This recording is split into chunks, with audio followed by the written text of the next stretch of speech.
পর্দা কেন এত জরুরি? পর্দা হচ্ছে সমাজ রক্ষার, সমাজ হেফাজত করার মাধ্যম। কিভাবে সমাজ রক্ষা হবে, কিভাবে সমাজ হেফাজত হবে? পরিবার টিকে থাকলে সমাজ হেফাজত হবে।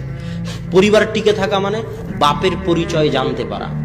আজ হাজার লাখো বছর ধরে আল্লাহ এই পৃথিবী আবাদ করে আসতেছে পারিবারিক প্রথার মাধ্যমে। যখনই পরিবার প্রথা হুমকি হয়ে দাঁড়িয়েছে, আল্লাহ ওই জাতিকে ধ্বংস করে দিয়েছে।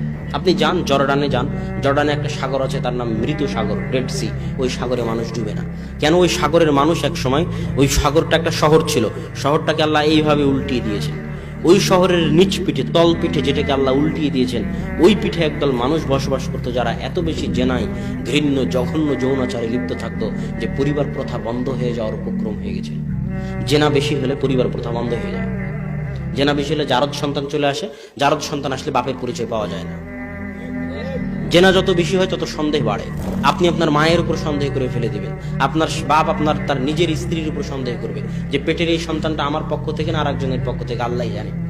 এটা জেনার আধিক্যতার কারণে হয়। জেনার আধিক্যতা পরিবার নষ্ট করে দেয়। কথা বুঝতে পারতেছেন? আর সেটা শুরু হয় বেপর্দা থেকে। কি থেকে? বেপর্দা থেকে সেটা শুরু হয়। এই জন্য পর্দার গুরুত্ব ইসলামে অনেক বেশি। পর্দা করা হচ্ছে সম্মানের মাধ্যম। পর্দা করা কিসের মাধ্যম? আমি আপনাকে কি দিয়ে বুঝাবো যে পর্দা করা সম্মানের মাধ্যমে? একটা উদাহরণ দেই।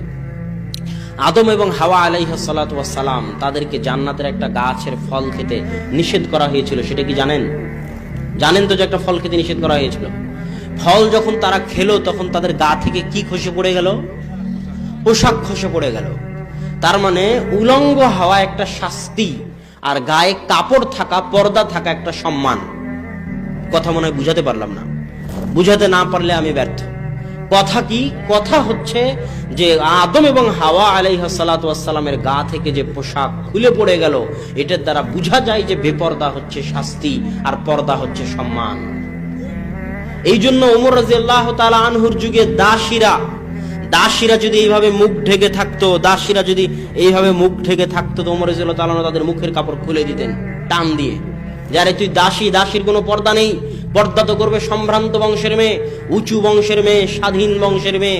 যে স্বাধীন, আজাদ, সম্মানিত, সম্ভ্রান্ত, তারা করবে পর্দা, আর বেপর্দা হয়ে চলবে দাসীরা। কথা বুঝেননি? মানে সমাজে যারা বেপর্দা হয়ে চলতে, যারা কি ভাবে বোঝা যাচ্ছে, ইসলামী শরিয়ার হুকুমে বোঝা যাচ্ছে যে বেপর্দা হয়ে চলবে দাসীরা। যার কোনো সম্মান নাই, যার কোনো হায়া নাই, যার কোনো মর্যাদা নাই, সে চলবে বেপর্দা হয়ে। ওই জন্য তো হাওয়ার গা থেকে যখন কাপড় খুলে গেল, সাথে সাথে পাতা নিয়ে ঢেকে দিচ্ছেন। কেননা বেপর্দা হয়ে চলাটা হচ্ছে মান সম্মানের খেলাফ, ইজ্জতের খেলাফ। আর মান সম্মান, ইজ্জত লুকিয়ে আছে পর্দার মধ্যে।